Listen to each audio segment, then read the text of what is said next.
Hey, what's going on, everybody? This is Tyrone back with Tech Life. This article comes to you guys from SDX Central. I'll leave a link to it in the description so you guys can check it out. So this one is very, very, very interesting. So there seemed to have been a panel discussion this week or this past week from another T-Mobile executive that is part of the innovation team. And he says there is a limitation there's a limitation that is starting to become a hurdle, which is fiber and power hurdles. So he's saying right now what 5G can achieve, and more so in the future what it can do, and probably also tying 6G into that. He's saying it's putting a lot of pressure on fiber, right? So this is a quote of his. So 5G is so much faster and uses so much less overhead that I think the pressure is on fiber to catch up, because we can do so much more that just adds more layers of demand on the fiber. And the person that said that is John Koester, Manager for Innovation, Planning and Strategy at T-Mobile US. He said that during a panel discussion. Like I said, I'll leave a link to that in the description so you guys could check it out. There's a lot of pressure on fiber to come up with better ways of handling, because we have more data. 5G can handle so much more data. I think that's the pressure on the transport side. Now, again, to give you guys a brief backstory for those of you who are new, T-Mobile does not own and operate any of their transport. They lease back from third parties. They feel they get better rates that way, right? If there's a market where there's 4 fiber players, there's competition. So T-Mobile has what they say, right to win in those markets, and they can do that with transport from third party, right? But T-Mobile is always at the mercy of what that third party can do, right? If there's newer technology that can be put into the fiber network and the third party is not upgrading to it, then T-Mobile is kind of stuck on the transport side, right? So that plays a huge factor into what he's discussing, what he's talking about, right? And then it goes on to say, fiber network providers and vendors are working diligently to increase the capacity of their deployments, again, at the mercy of the third party, with much of that focus tied to an expected surge in demand being driven by AI applications.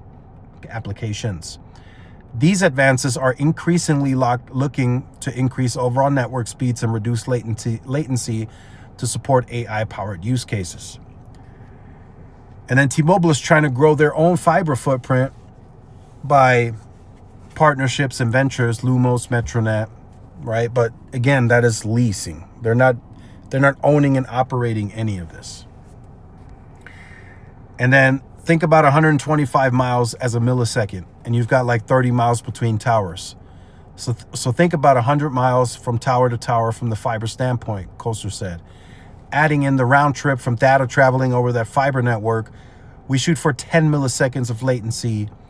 And there are people that say with augmented reality, virtual reality, you want to see less than 3 seconds of latency. Koester said T-Mobile US works with application developers like autonomous vehicles to work through this latency defective by fine-tuning the ability to process data within a vehicle and for what data needs to be sent back and forth over the fiber network. There are so many unknowns right now. It's just evolving, and everyone's kind of trying to feel their way along. How much do we invest in edge AI to handle these kinds of traffics when we don't know who the client is? It's a little bit of an inventive process, and he's right? So you really don't know what you're stacked up against. And then there's power to the edge, right? That's another challenge, another hurdle to overcome. And I just feel like, from what we've learned and what we know, Verizon is ahead on this, right? I think they're ahead of T-Mobile, right? The edge network, the intelligent edge network, as Verizon calls it, right? Verizon has their own transport, owned and operated transport, the one fiber going to this. So at any given time, they can upgrade this at will because it's theirs, right? If they want to up the bandwidth, whatever they want to do, whatever needs to be done, whatever new technology is out, they implement because it's theirs, right? It's their own network. So they don't have to worry about, okay, who's going to provide transport here? Who has the better transport? Who has the newer technology? Can you upgrade to this newer technology? Verizon has none of that to worry about because they own and operate the transport. And then also he says here, however, T-Mobile US Coaster explained that power availability could limit that potential, right? To the whole AI and everything else. Our typical cell locations were limited by how much power can be brought there, Coase said, noting that in some cases it's only 5 kilowatts to 10 kilowatts. Those cell sites are our biggest power bill by far in aggregate, but the ability to get energy to those spots is a big challenge. When I sit there and go, well, can I stick 1 megawatt circuit, right? So that's a big hurdle, right? And in some cases, as you get out more rural, right, that's why some areas just don't have cell sites, because there's no power. There's no power to get to the cell site. So that's why in a lot of cases right now satellite is a bigger deal, because it can still provide some type of service even though there's no power anywhere close to build any cell sites, right? So some hurdles, I feel like some of that is a T-Mobile hurdle because they deal with transport from third parties, so they're always at the mercy of the third party. Verizon and AT&T provide their own backhaul to cell sites in many cases, so that's not too much of a hurdle for them. If it is a hurdle, it's self-inflicted because they run their own fiber, right? So just something that I wanted to share with you guys, something a bit different, so you guys can get a kind of a feel, in a sense, what T-Mobile thinks the current hurdles are and some issues.